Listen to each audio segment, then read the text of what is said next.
Etong official daw po ng gobyerno na ngayon ay posibleng ma-impeach kasi may sarili daw galawan. Sino kaya siya, mga kababayan? The who itong posibleng ma-impeach kasi may sariling galawan.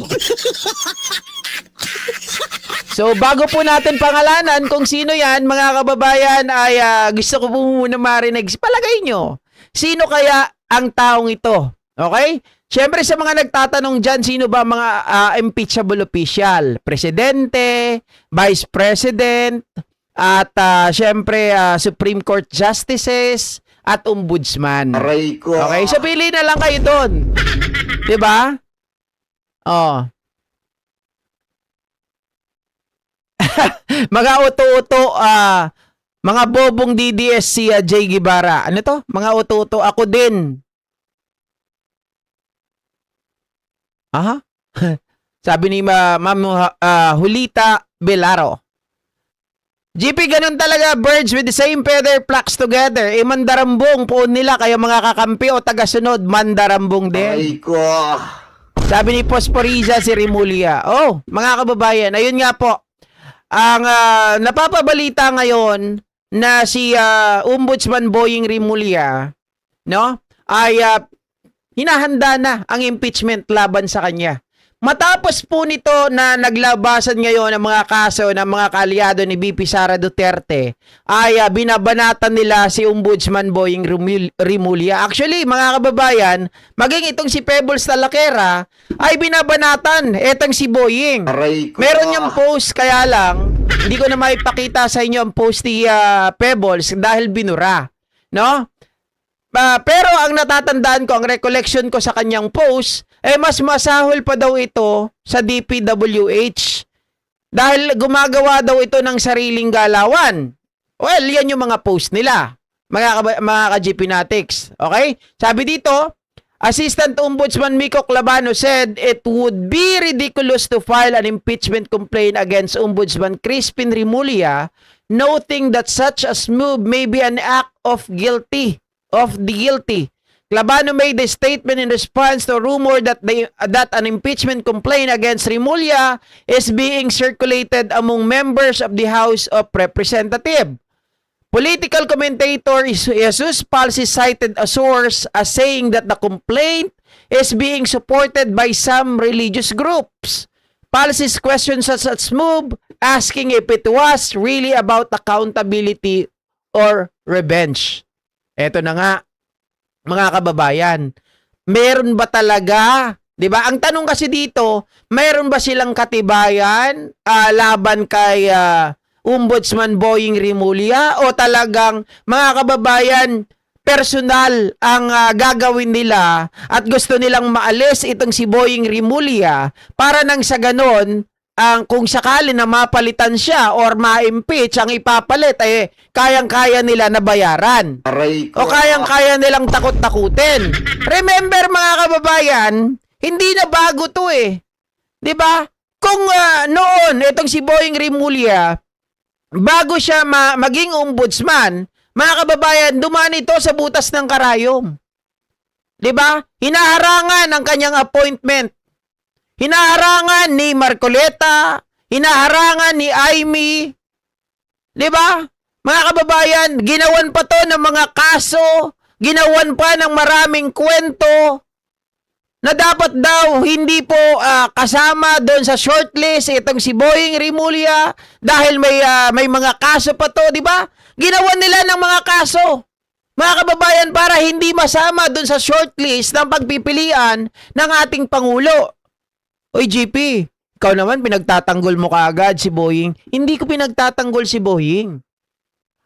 Ako, mga ka-GP Natics, lagi kong sinasabi sa inyo, kapag mayroong resibo, 'di ba? Hindi ko naman amo 'tong mga 'to, wala naman akong amo. 'Di ba? Bakit ko ipagtatanggol? Ang sa akin, parang kay Martin Romualdez. Although binabanatan ni Boying si Romualdez, mga kababayan, hanggat wala silang naipapakita na sapat na katibayan laban kay Martin Romualdez, hindi ako maniniwala kay Boying. Ba't pinagtatanggol mo si Boying dito? Kasi, mga kababayan, maaring ang ginagawa na case build-up para sa impeachment ni Boying ay isang revenge lamang para maalis ito sa pwesto at mapalitan ng kanilang tao na kaya po nilang hawakan sa liig. Aray ko. Diba? Medyo dismayado ka, si Pebbles, kasi bakit daw pinabayaan yung kaso ni Chavit. Ayan, mga tama. Tungkol yan sa kaso ni Chavit, mga kababayan, na hanggang ngayon daw ay di umano, bakit wala daw progress, walang development sa kaso ni Chavit. Samantalang yung abogada, mga kababayan, na nag-file ng kaso kay Chavit, yun ang ngayon ang hinuli ng CIDG. 'Di ba? Yun ngayon ang nagproseso ng 46,000 each. Mga kababayan, ilang counts yun? Ilang counts yun? Parang 10 counts ata yun. Eh di, kung 46,000, di 460,000? Tama ba? If my math is right, teka nga, baka mali ako eh. Baka sobra yung ano ko, 46,000 times 10. O tama, 460,000 nga. 'Di ba? Ang pansamantalang laya ng abogado. Abogada, babae 'yun eh. Nakalimutan ko lang yung pinakapangalan niya. 7 counts lang ba? Ang alam ko 10 eh. Ang alam ko 10. Okay, kung mali ako, sige, I stand corrected. 7 counts. Pero malaki-laking pera 'yun, guys. Kahit sabihin natin na yan po ay 7 counts, 46,000 times 7, malaki pa rin, 322,000.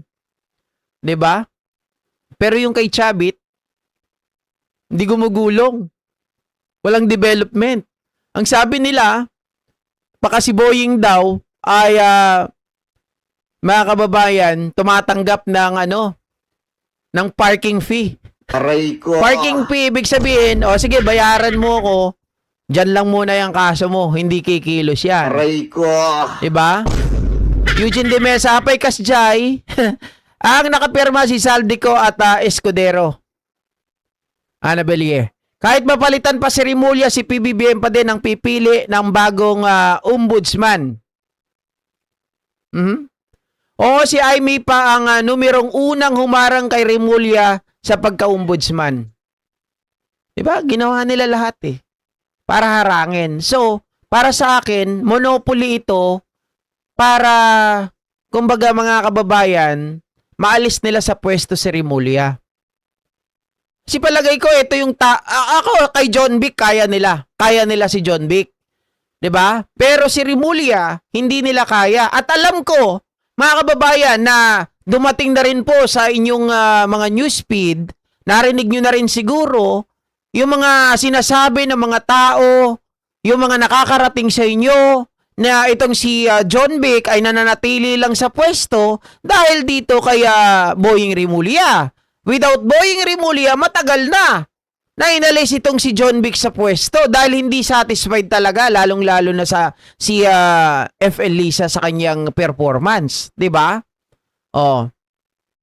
Sabi dito, Palsis questions such a move, asking if it was really about accountability or revenge. Rimulya recently received criticism from the Iglesia ni Cristo after he announced the filing of plunder case against Senator Rodante Marcoleta over an undeclared 75 million donation.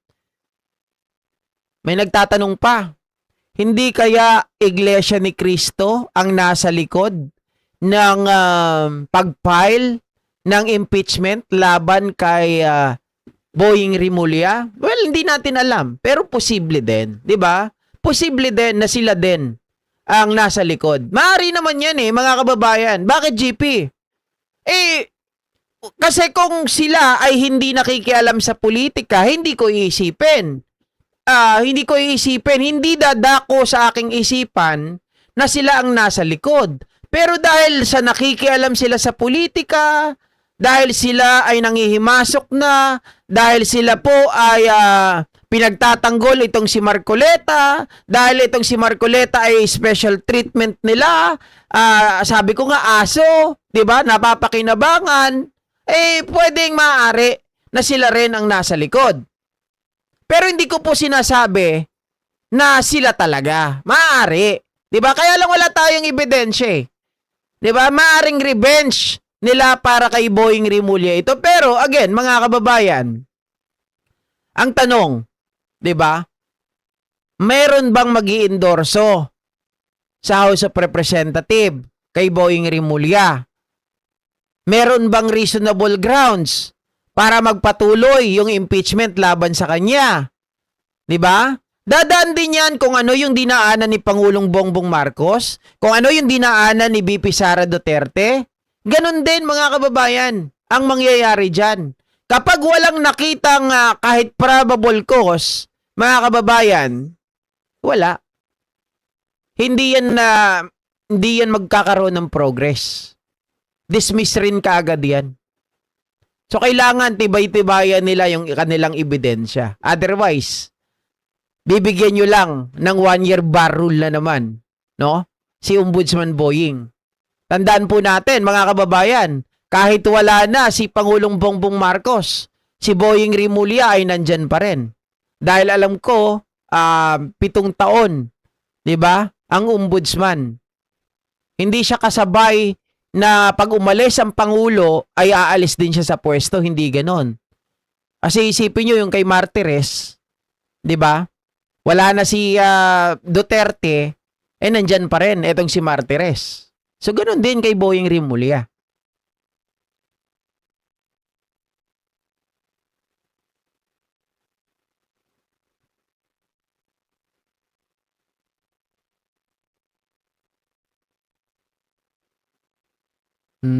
Sabi nung iba, nagbabanta pa. Si Boying daw, mga kababayan, ay maaring hindi daw ma-impeach ngayon. Pero pag si Sara Duterte daw ang naging presidente sa 2028, Boying will not only impeach but imprison. Aray ko. Ang tanong, mga kababayan, magiging presidente ba si Sara Duterte sa 2028? Hindi kayo sigurado. 'Di ba? Ngayon pa nga lang lahat ginagawa na nila. Mapigilan lamang yung impeachment ni Sara Duterte. Pero mautak ang ating presidente, mautak ang administrasyon. Bakit ngayon pa lang, mga kababayan, naghihigpit na ang ating men in uniform? Nakita ko nga kanina Diba? Nag-iikot-ikot na sila sa lahat ng lugar na mga nababalitaan namin. Ang higpit na nila, nabanggit ko kanina, mga ka-GPnatics, halos lahat may mga checkpoint. Yung mga harang, di ba, kahit sa Senado, nakita natin, yung mga vehicle na hindi nakapark ng tama, yung mga illegal parking doon, pinagtatanggal. Lahat, mga kababayan, ibig sabihin, ina-anticipate ng ating pamahalaan yung maaring kaguluhan na magiging dulot ng impeachment laban kay VP Sara Duterte. 'Di ba? Yep, kung walang substance, 'di ba? Hindi uusad. Correct.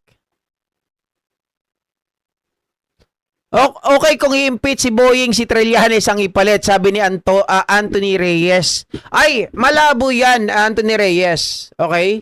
Sa ombudsman po, dapat abogado. Dapat abogado. Hindi pwede si Trillanes. Sa ombudsman. Kasi magiging katatawanan, magiging laughing, 'di ba? Magiging laughing stock etong si Trillanes kapag siya ang inilagay diyan. Kasi kailangan merong background sa batas. Hindi pwedeng si Trillanes, wala naman siyang background sa batas 'Di ba? Mahirap kasi mga kababayan, ang ilagay mo doon sa ombudsman, walang background sa batas.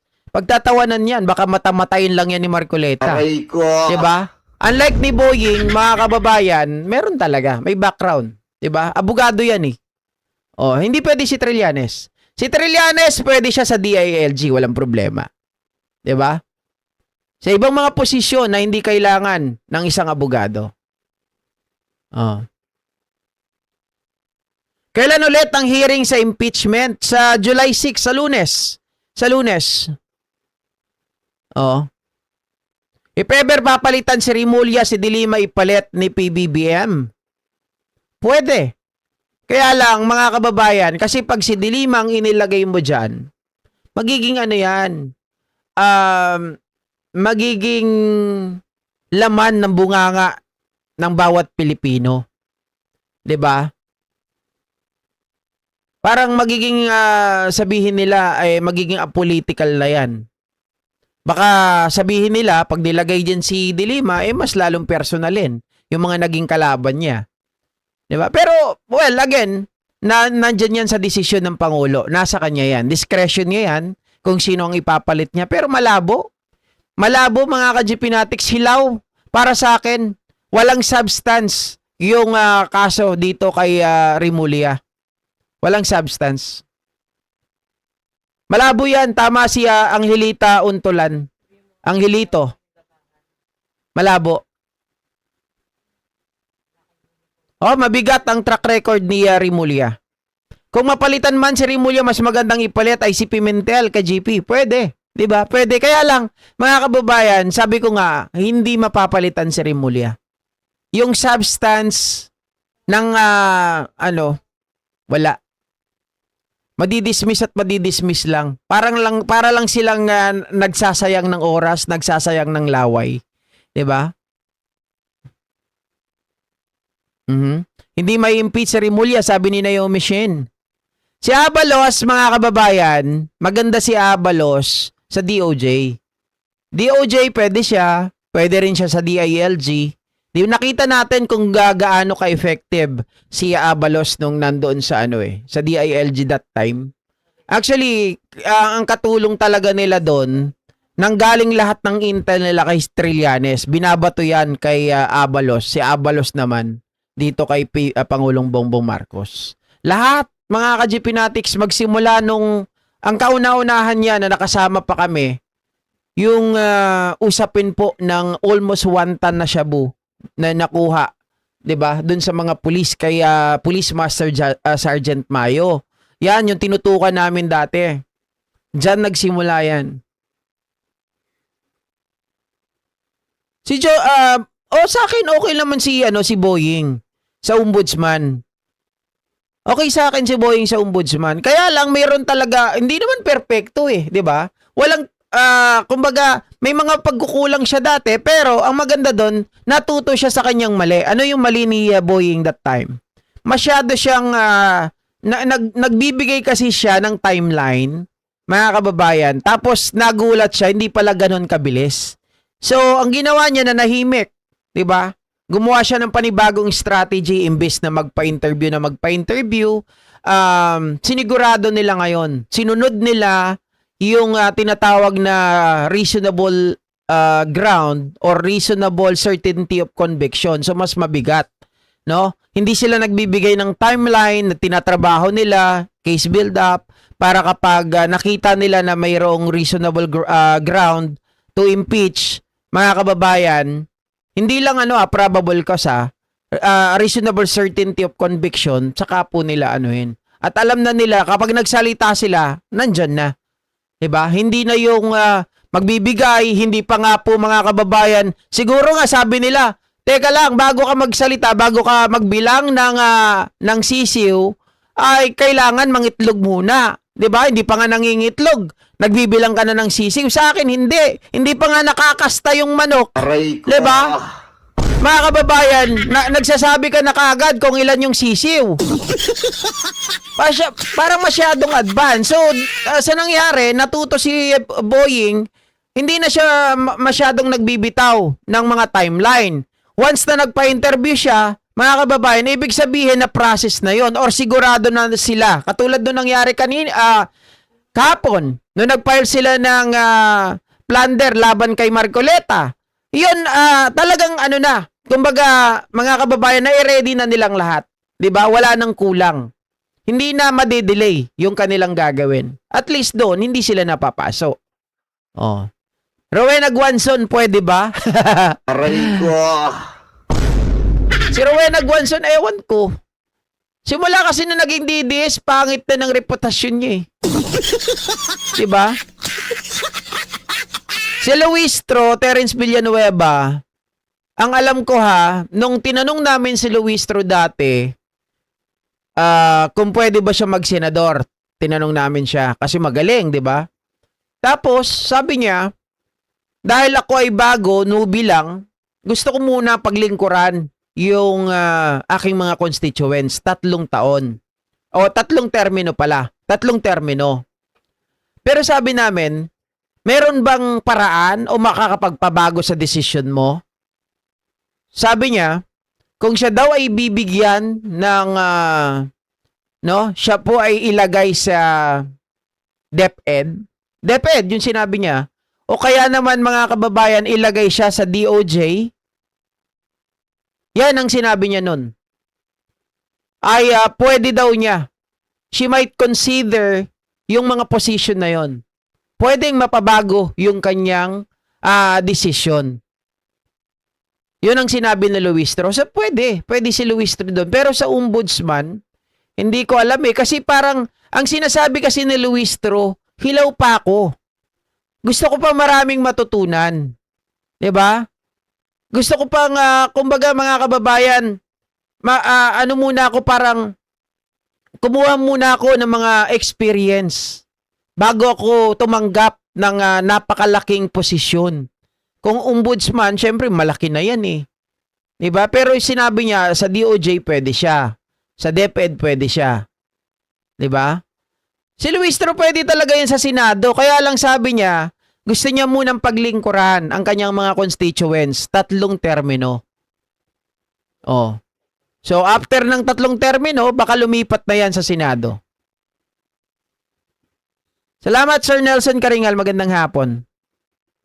Luistro, parang may revenge din yan eh. Wala na, huli na ang lahat, 10K, sabi niya Francisco Salas. Okay? So ayan mga kababayan, hanggang dito na lamang ang ating live streaming. Maraming salamat po muli sa inyong lahat. Sa mapagpalang hapon, sa mga kapatid natin dyan, mga kababayan natin. At sa mga nag-aabang po ha, may nagtatanong sa atin, pwede daw po ba, kasi ang mga pulis po natin ay naghahanda na sa pagsisilbi ng warrant of arrest. May nagtanong, Sabado ngayon, Linggo bukas, walang maglalabas ng warrant of arrest, sabi nila. Mali po yun. Mali po yun. Ang nakalagay po sa batas, kahit tanungin po ninyo, mga kababayan, okay, ito, i-google ko ha.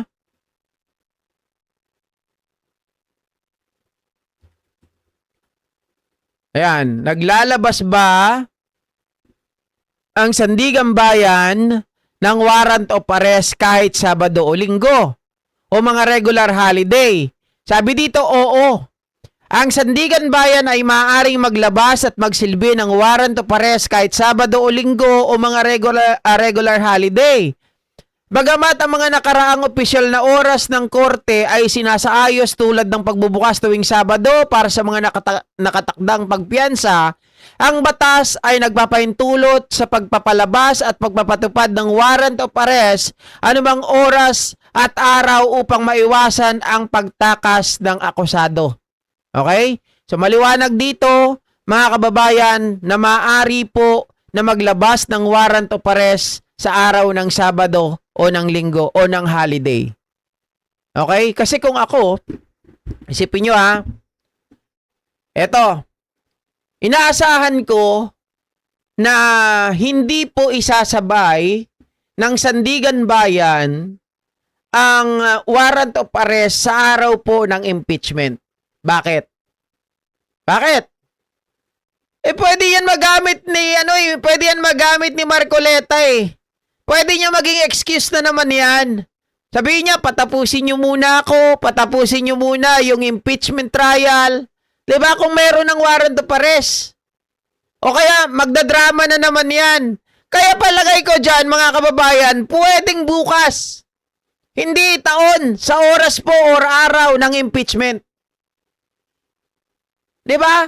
Para, sabi nga dito, malinaw na malinaw naman Ang batas ay nagpapahintulot sa pagpapalabas at pagpapatupad ng warrant of arrest anumang oras at araw upang maiwasan ang pagtakas ng akusado. Ibig sabihin, mga kababayan, para maiwasan ang alibay ng akusado. Aray ko. 'Di ba? Kung ang impeachment ay maaring magpa-delay ng paghuli or pag-aresto kay Rodante Marcoleta, pwede nilang linggo isagawa ang warrant of arrest. Walang problema yon. Aray ko. Diba? Walang problema yon. Eh, paano, GP? Pag inaresto ng linggo, hindi makakapagpiyansa. Yung plunder niya, walang non-bailable. Pero yung mga graft cases niya, kasi 4 ata yan na i-file sa kanya, meron yung pagpiyansa. Pero sa plunder, wala. Diba? Sa madaling salita, mga kababayan, kung dun sa mga bailable na kaso niya at nabigyan din siya ng warrant of arrest, Lunes na sila makakapag-bail. 'Di ba? Oh. Ang attend lang daw sa impeachment ni Sara sa minority, 2 lang. Sino? Si Robin, tapos si si Loren.